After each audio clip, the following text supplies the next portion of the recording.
out to the ball game. Take me out with the crowd. Buy me some peanuts and Cracker Jacks. I don't care if I ever come down for a screw. Root root for the home team, for the Royals. If they don't win, it's a shame. For it's 1, 2, 3 strikes, we're out at the old ball game. Dun dun dun dun. Welcome to Boys of Summer. I'm your host, Paul Arnold, and I'm back with Gene Gums and Eric Braun. And I know you're missing baseball as much as we are. I know there's only so much you can do by looking at statistics and baseballreference.com. And so if you're like us, sometimes you talk about how much fun baseball was as a kid. So this show is dedicated to our memories, our long ago memories of playing baseball as a kid when it was pure and innocent, right, Gene? Okay. Maybe not. I don't think pure and innocent is anything are terms that have ever been used to describe anything I was ever involved in. Wow. Okay. Just saying. Not even as a boy. Gene was like the Bad News Bears. That's what I think. Yeah. Always in trouble. Always in trouble. So maybe we should set the context a little bit. Gene is a lifelong Red Sox fan. Eric's a lifelong Kansas City Royals fan. I'm a lifetime Detroit Tigers fan. I grew up with 2 older brothers, and I lived at a court in a small town. And at the end of that court was a field. We played baseball all the time. And so that's where my point of reference is.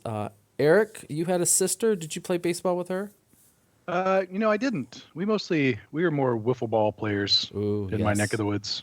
That's on my list tonight, too. Excellent. Good. All right. And Gene? It's funny. We did play. I had 2 sisters, but I didn't play baseball with them. But we had a bunch of neighborhood kids, and every day after school, depending on the time of year, we all got together after school. After our homework was done, of course. And whether it was, if it was in the fall, we were playing touch football, or actually we played tackle football, or in the spring and the summer, we were playing baseball. But we were doing something every day, and it was usually the same group of guys.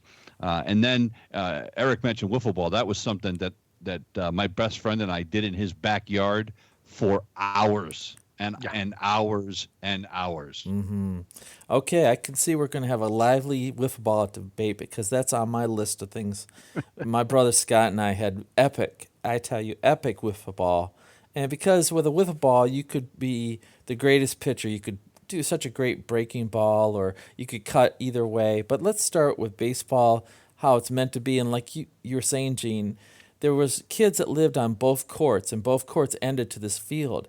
And so after school was over, especially during the summer, we'd end up in the back, and there's usually 6 or 7 of us trying to play baseball, both home and away. So let's start off, and I have a tradition how we started off our baseball games. But Gene, how did you start playing with your bunch of your guys? How did you pick sides? Usually we had a different captain every day, and then they would just pick.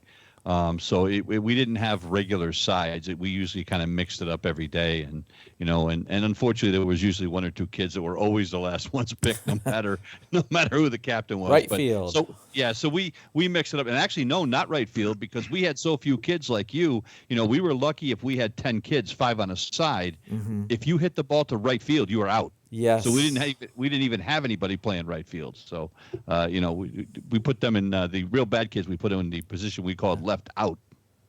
So we did the same thing. If they hit it in the wrong place, they were out, but the batter got to choose. So the poor dude in the outfield would run back and forth and back and forth. Oh, you let the batter choose which field he didn't. Yes. He couldn't get to. Oh, yeah. Okay. So yeah, Eric. So did you have that rule too? We actually did not play like neighborhood baseball. It was almost always football.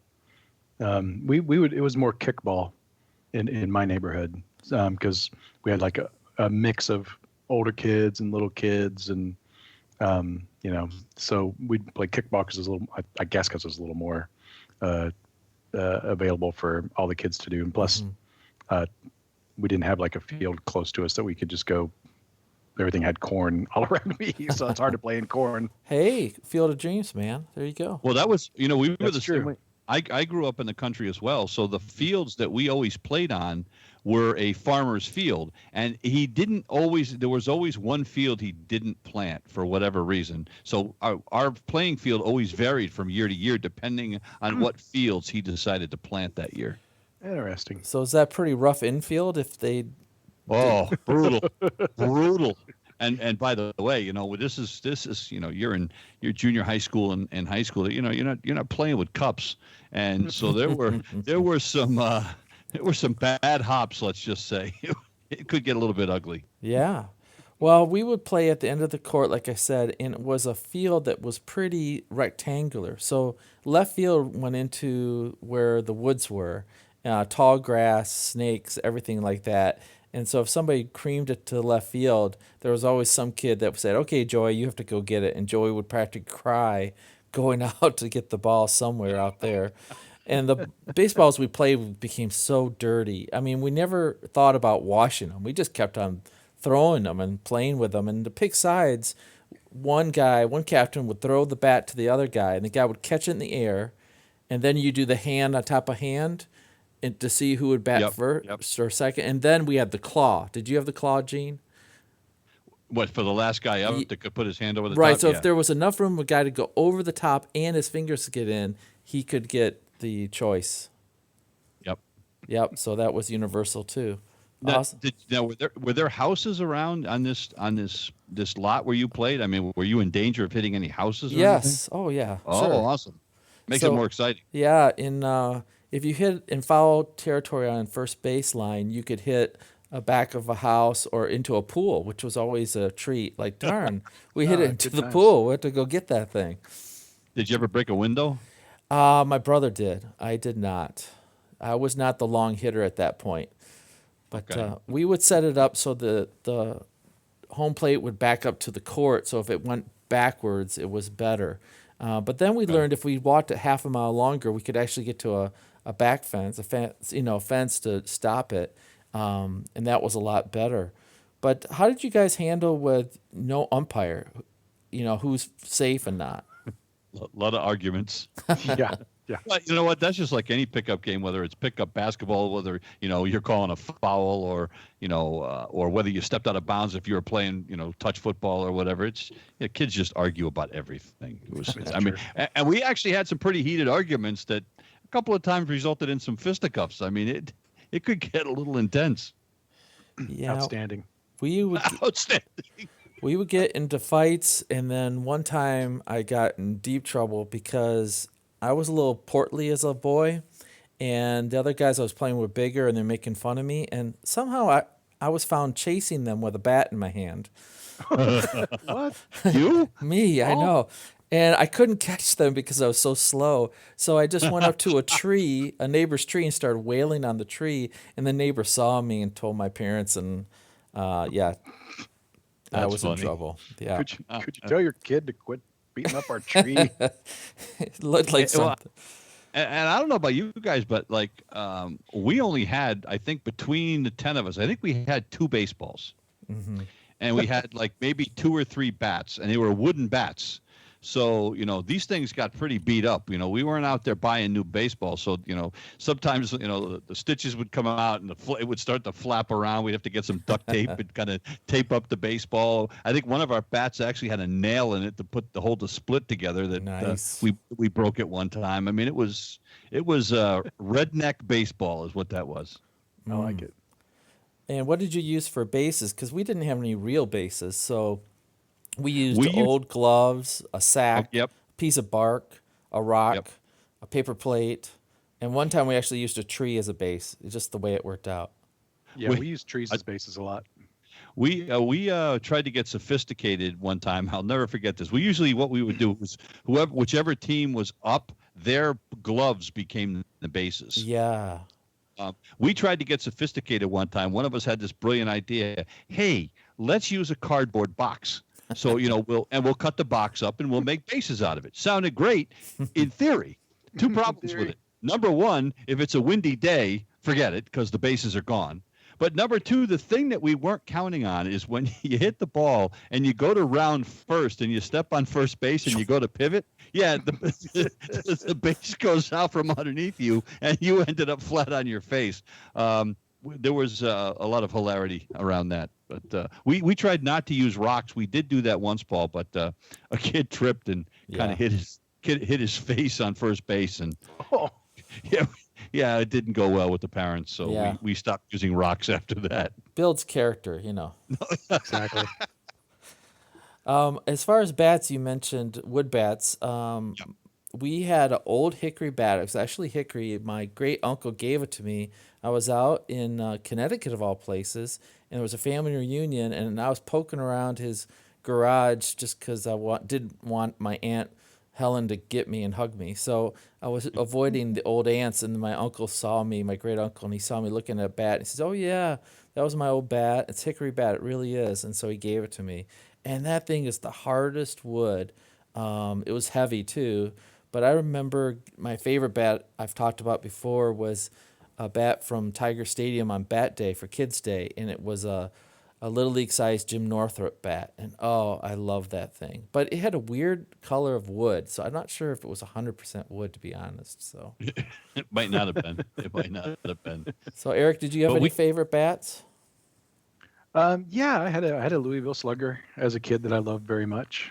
I believe it was a George Brett edition. Of course. Yeah, I know, of course. That's probably the only kind they sold in Kansas City at the time. Yeah, mine was a Carl Yastrzemski model. But that's the one that ended up getting a split in it. I darn near cried, to be honest with you. I'll never forget when it happened. I wasn't even the one that broke it. Oh, that makes it worse. Well, the worst part about it is the kid that broke it when he swung. I mean, he didn't break it on purpose, but he hit the ball and the thing broke. It's the kid that I probably liked the least of the gang of us that were all playing. It's the kid I really couldn't stand, and he broke the bat, and I damn near cried. Yeah. But you're never going to let him see you cry. But I was not happy. So it was after that I took it home and grabbed a couple of nails and put it back together. Very nice. How'd it work after that? I tell you what, it was great if you actually hit it where the nails were. That thing would fly.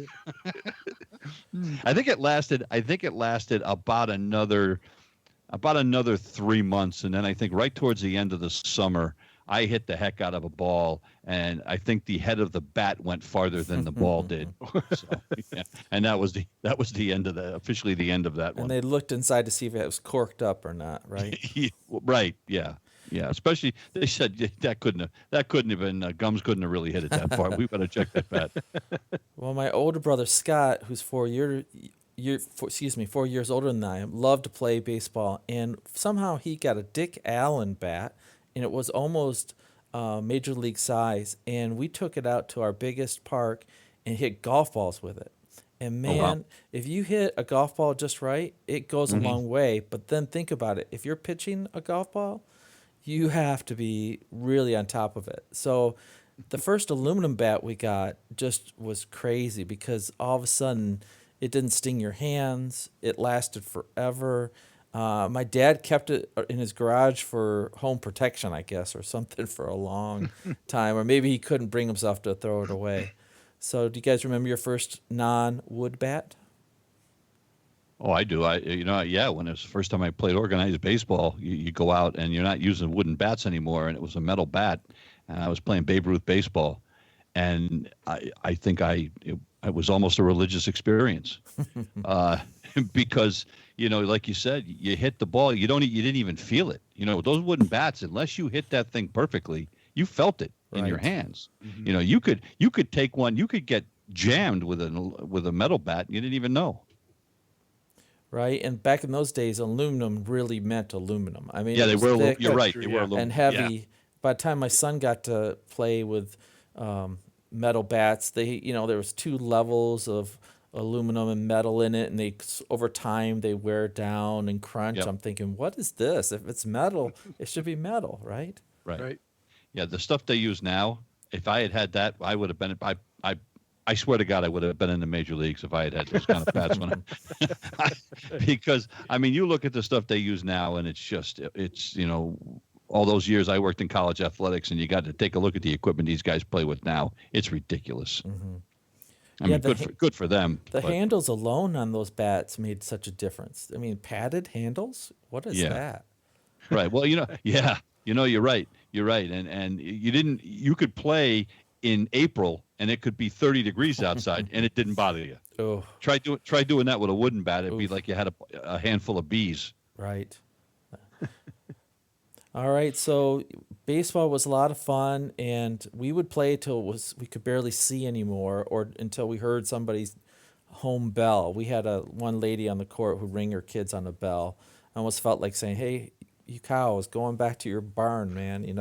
Baseball was a lot of trash talking, at least in the courts I was at. I know Gene's going to have a lot of trash talking in his experience, right? Yeah, we talked a little. Some more than others. The thing is if you talked, you better be able to back it up, and so there were a few guys that were really, really good players, and they would tell you exactly where they were going to hit the ball, and you couldn't stop them. It didn't matter. They could hit the ball whatever they wanted, and they'd be laughing as they're rounding the bases. One of the guys I played with actually went on to play Division I baseball down at the University of North Carolina, and Nice. he was ridiculously good. It was, it's one of those guys he probably could do anything he wanted to do athletic. He was just one of those gifted kids, but he talked a lot of trash, but he could back it up. Did you guys play Little League baseball, or when did you first start playing organized baseball?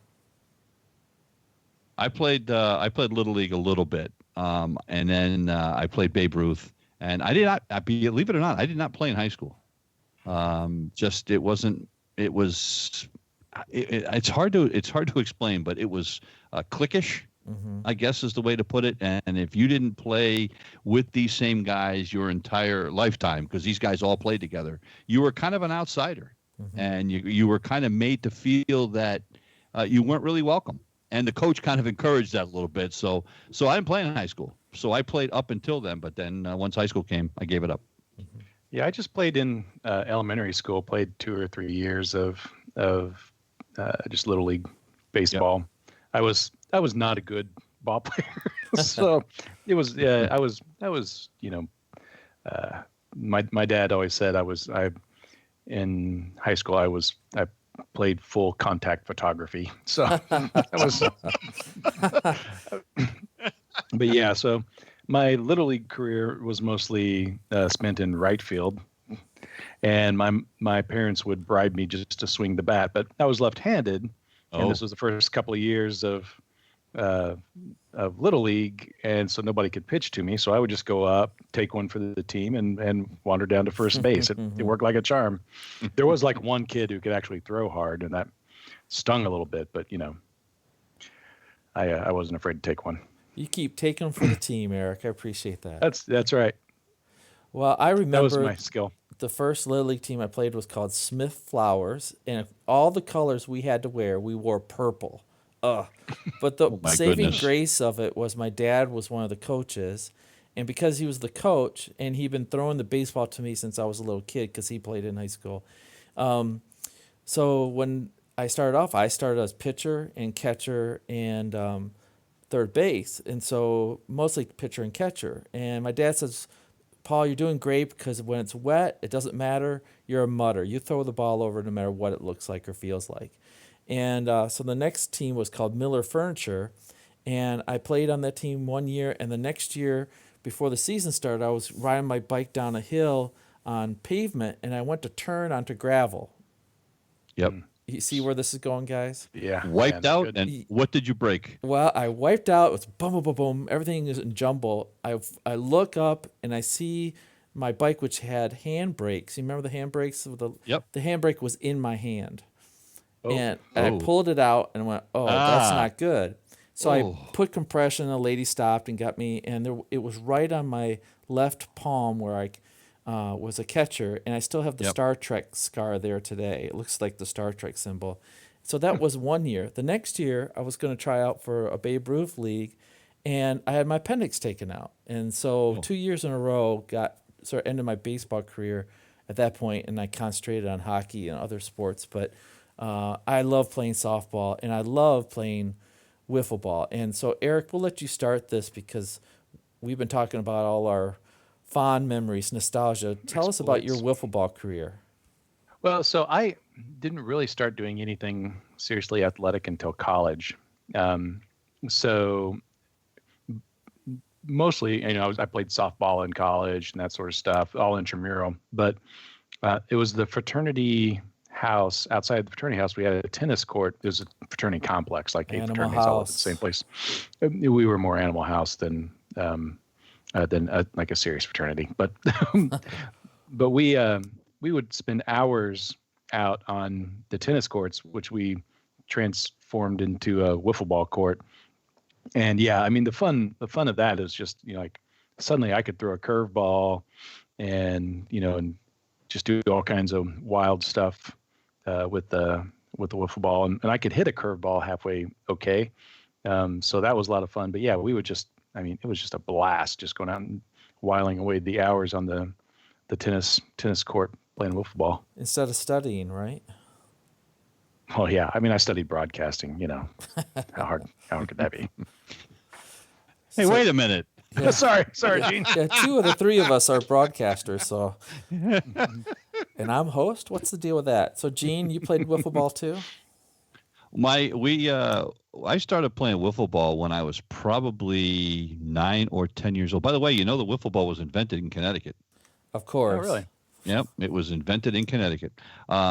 But I started playing it when I was 9 or 10 years old, and my best friend and I, Rick Moranzoni, I used to spend every weekend at my grandmother's house, and he lived like 2 houses over from my grandmother.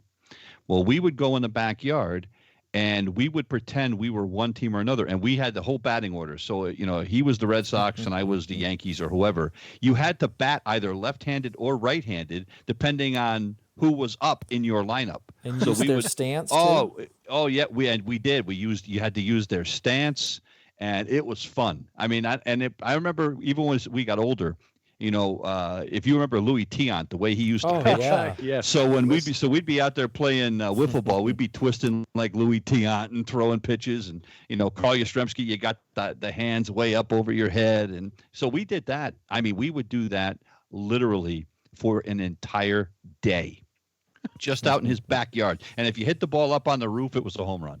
Yeah. If you hit it into the fence in the neighbor's yard, it was a home run.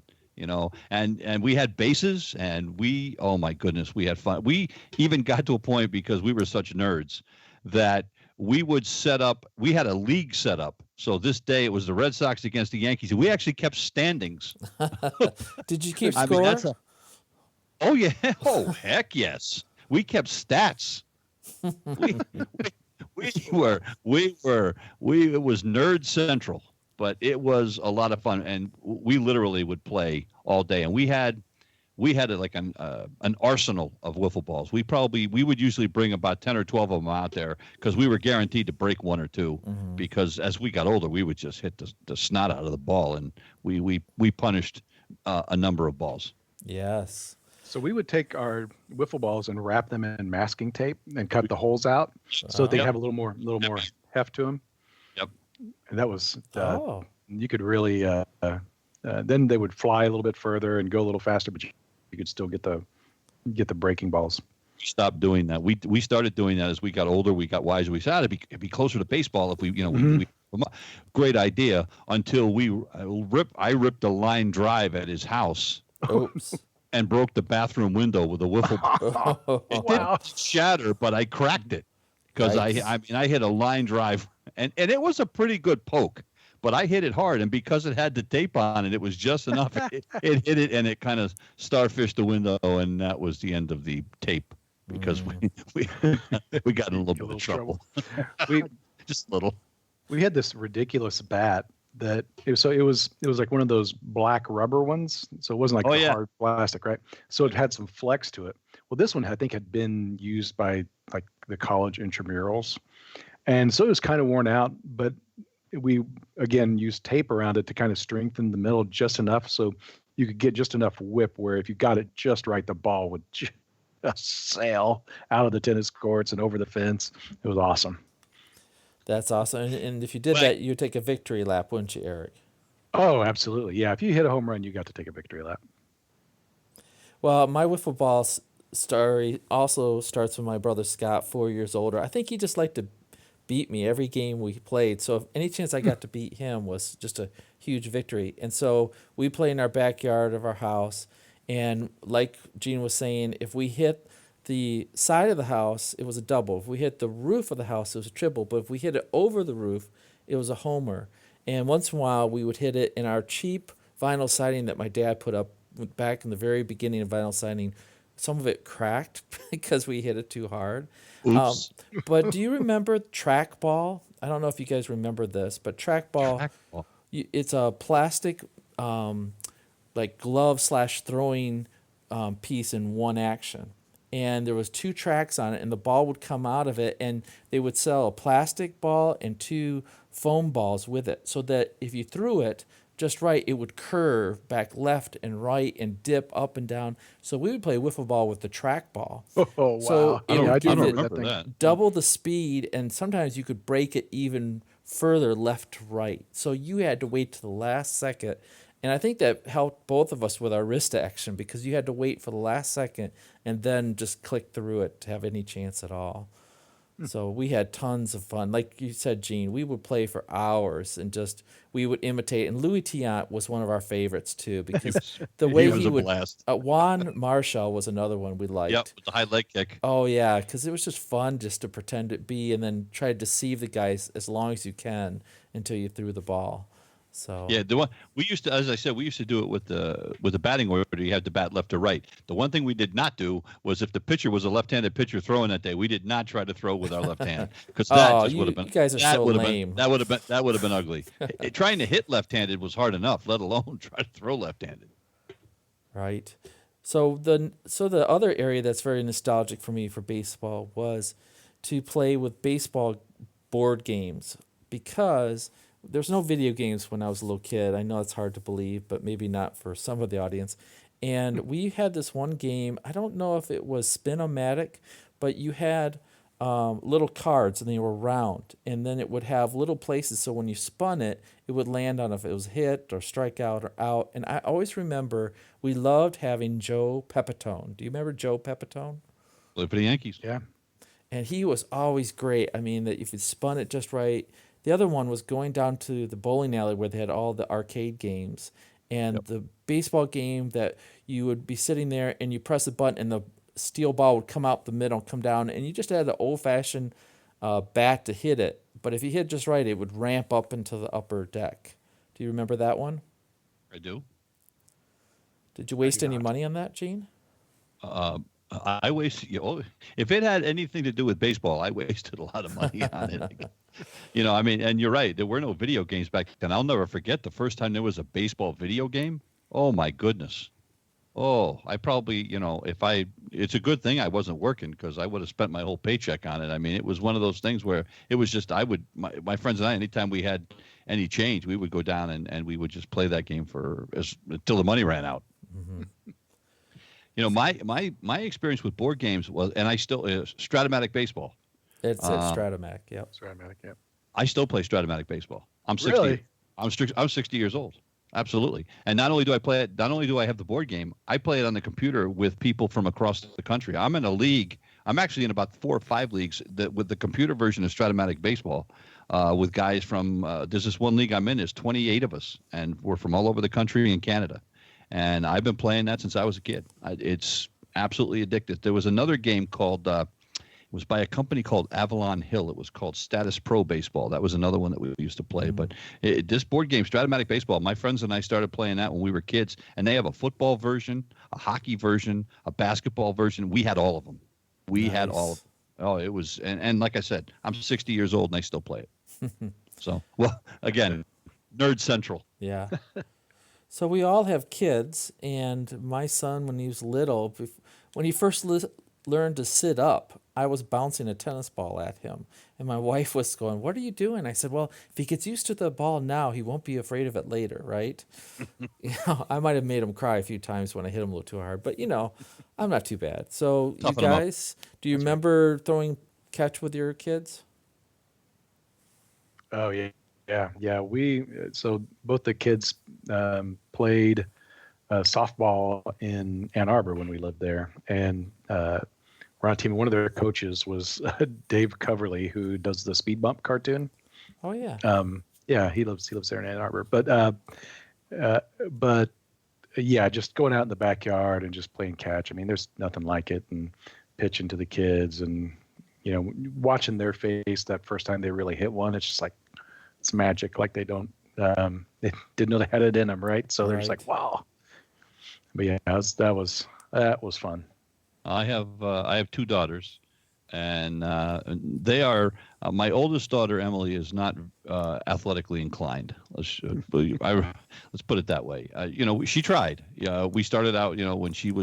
We got her going in soccer. When she was like 5 or 6 years old. That the youth soccer, we call it amoeba soccer because all the kids just kind of all move around in a pack like an amoeba. Right. She tried to play little league softball.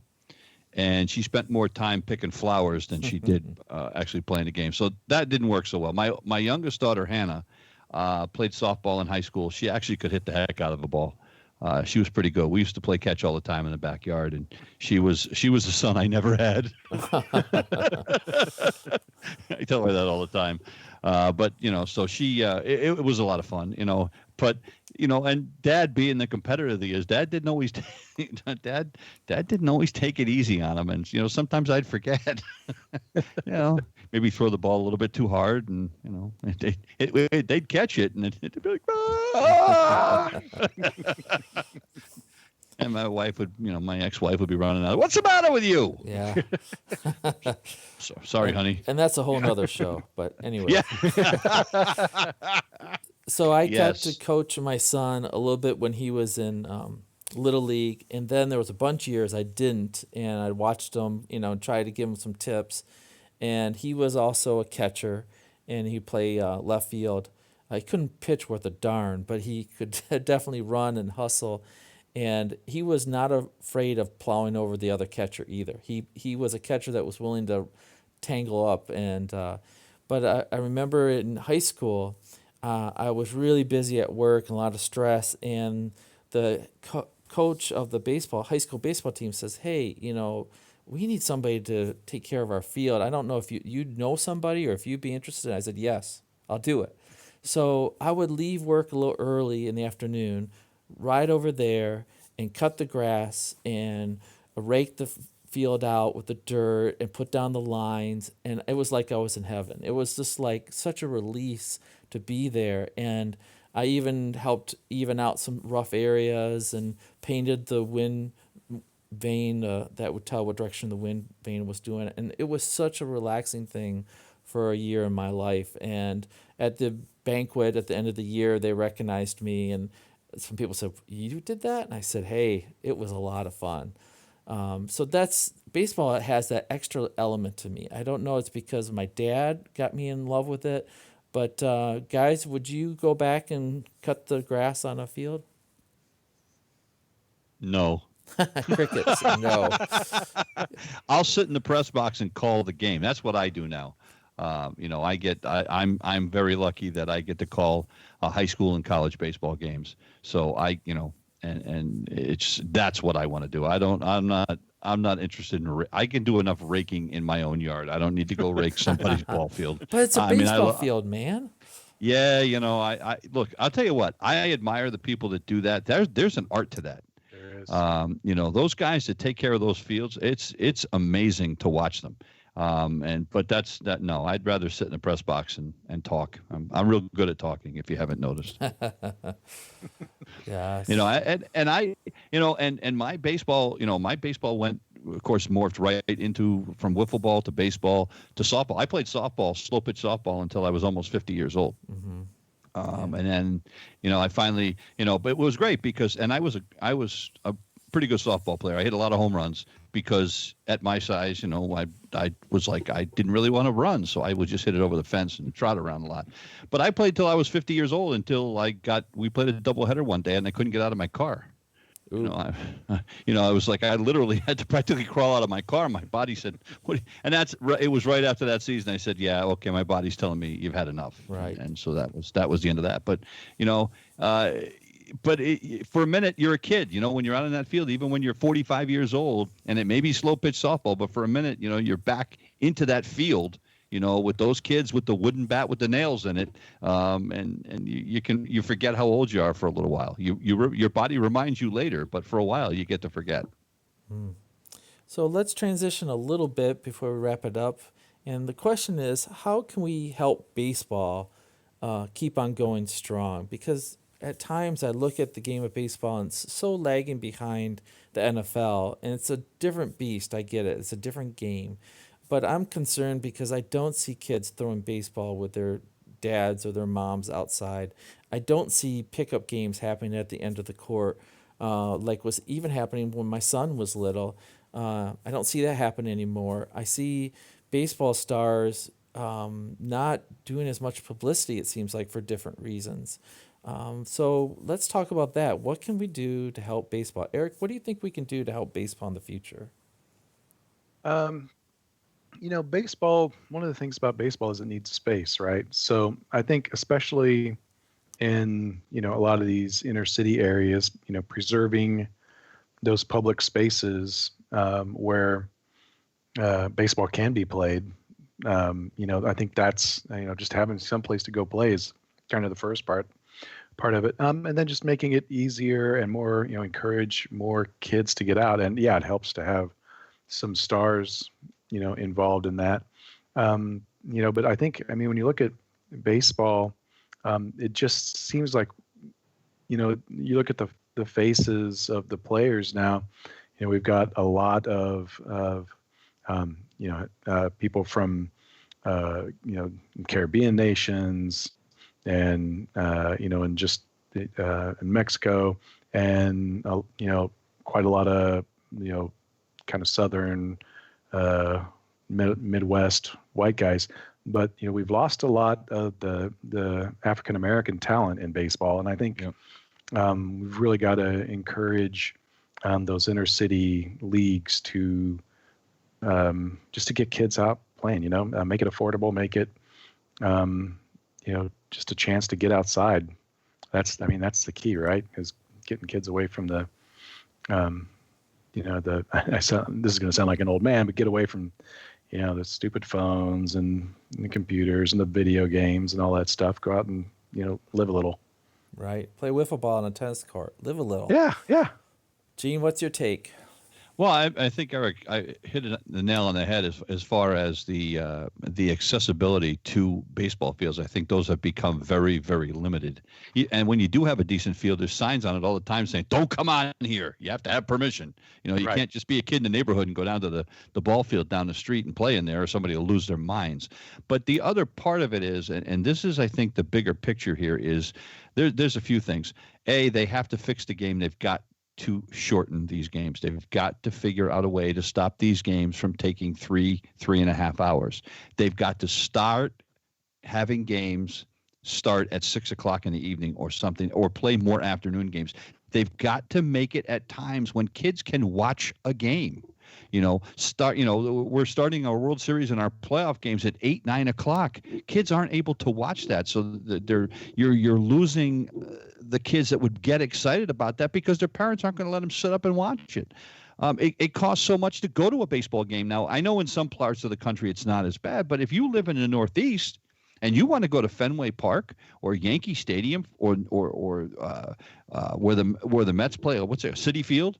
I mean, you got to take out a second mortgage on your house, for a baseball game. And they're playing 81 games a year there. So it's not affordable from that standpoint either, where you can afford to take a kid to the ballpark several times a year to get them excited about watching it live. I mean, I just think there's a lot of layers to this. It starts with the inner city stuff, but it also, the bigger picture here is that your pricing and your programming the game away from the younger people. It's not as accessible as it used to be. You're right. And the television ratings, we've sold our soul for the television revenue, and we're cutting our future out. I mean, the future of baseball is the kids getting interested like we did.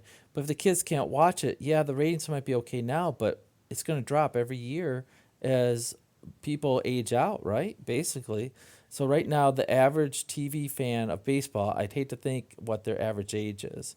It's somewhere in between our ages, probably here. Yeah, probably. Yeah. Probably. You're right, but they've got to figure out a way to fix it. Now, I'll give Rob Manfred credit for this, and I'll give baseball some credit for this. They have tried to bring some of the personality into the game, where they're letting guys now, where they have their those players' weekends where they can have nicknames on their jerseys, or where they can wear their own cleats and they can show a little personality in what they wear.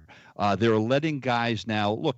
Trash talking is part of the game these days, and whether people want to call it showing them up, like you hit a home run and you hot dog it around the base. Let them. I mean, I think if that's what it takes to get kids excited, because I think baseball's got that that persona of being a stuffy old man's game. If they continue to let some of the personality of these younger players out, especially these Latin players, because they're very passionate, and to just let them have fun, and the kids see that, and maybe they want to, kind of get a piece of that. I think that will help. And I give Rob Manfred credit. I don't give him credit for a lot of stuff, but I'll give him credit for that.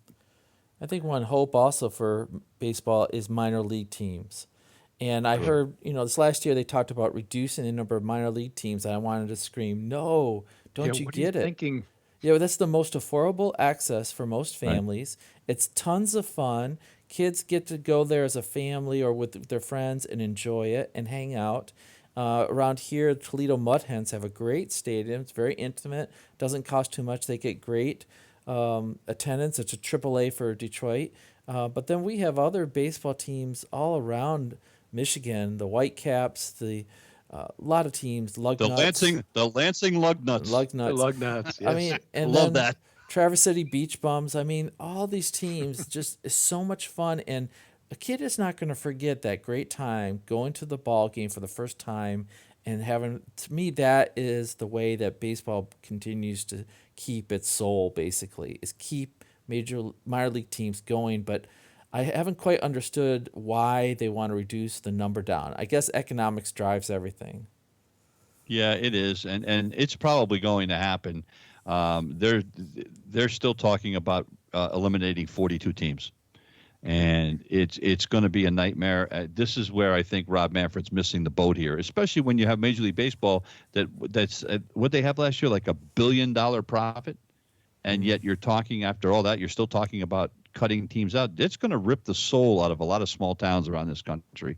And I hope it doesn't happen, but I'm very pessimistic because they keep talking about it, and it doesn't seem to be going away. And now they're talking about the draft. The Major League Draft now could be as few as 5 rounds within the next few years. So they're eliminating even more opportunities for young players to get drafted into professional baseball, because they're trying to streamline these things for the almighty dollar. And, with guys making the kind of money that Mike Trout and people like that are making, rightly so, I guess, they're concerned about money. Eric, do you have a favorite minor league baseball team name? Favorite team? Just sounds funny. For mine, it's Macon Bacon. Yeah, because the Macon Whoopie, they were a minor league hockey team, yes, right? Yeah. Man, there are so many good ones. Gosh, I love the Albany Polecats when I lived there. That was a good one. I'm trying to think. The Corpus Christi Hooks, that's a good one. They have a good logo. It's a fishing hooks. Awesome. Man, there's so many good ones out there, and I'm just coming up blank right now. Yeah, I'll stick with those. Those are some of my favorites. The Lansing Lugnuts are always one of my favorites. I actually have one of their hats. I bought their hat simply because of the name. I thought it was great. It's literally a lug nut. It's great. My current favorite is the Montgomery Biscuits. The logo is literally a one of those Southern biscuits, and it with eyes and a face. I mean, it's hysterical. Can't go wrong with a Southern biscuit. No, you can't. All right. Well, we're going to wrap up this podcast. And before I do, I'll let these guys have a minute to say anything they want, as long as the federal government doesn't come down on me. But we like talking baseball. It's really hard not having spring training, not having a season. We've already been in the season by now. Sooner or later, this national nightmare will end, and we'll be able to see some baseball and go to a baseball game. So if you're out there, hang in there. Sooner or later, we'll be able to do some things. In the meantime, you could probably still go out and play catch, because that'd be more than 6 feet apart from somebody you're throwing catch to. So, Gene Gums, do you have any final comments? I love talking about baseball. I love watching baseball. I'm confident we're going to be back. It's going to be strange. I think we are probably going to see the first part of the season without fans. I think that's just going to be bizarre. But in my mind, I'd rather have that than not have the game at all. I think we're eventually going to get back to whatever our new normal is. And to be honest with you, people keep saying the new normal. I think that we will eventually get back to exactly where we were before. I don't want to say this was an overreaction, but I want to say that, stuff happens, and I think we'll learn from it. And I think what we may see is what they do in Asia now, where they wear masks. When somebody gets sick, they wear a mask to protect other people, right? Not to protect themselves, but to protect other people. Maybe we're going to see that more, and maybe we'll see that more in our major league ballparks. I'm perfectly fine with that. I can't wait till we finally get it going again. Mm-hmm. Eric. Yeah, man, I agree with that. It would actually be a positive, right? To come out of that with people actually wearing masks and taking it seriously. Maybe drive down deaths from just the normal flu, right? Which also kills a ton of people. Right. But yeah, I do have something I'd like to say, Paul. And frankly, I have a little complaint I'd like to register. Okay, that's a different department. Podcast. Just a second, I'm getting my wife. All right. We did the best players of the decade for the 1990s and the 2000s, right? Right. 2 decades where the Royals were terrible, and they just happened to be bookended by 2 decades where the Royals were excellent. So I just wanted to get that in and have my my complaint registered and noted. Which decade would you like to talk about next, Eric? Well, I don't. Whitey Herzog and Ned Yost both agree with you. That's right. Yeah. So Whitey didn't coach the team that won the World Series. No, that's right. Whitey coached the Cardinals that year. Cardinals, that's right, he did. And Dick Hauser was our coach, and he died the next year from a brain tumor. Did he really? The next year? It was next year or the year after. It was right on the heels. But I think you're right, Eric. I think Paul did this on purpose. Yeah. I think he did too. I think he did. Way to end it on a positive note, guys.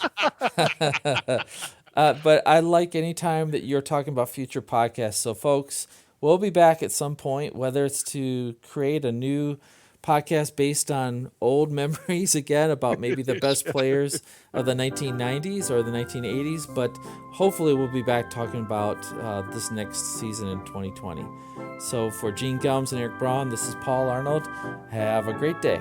Peanuts and Cracker Jacks.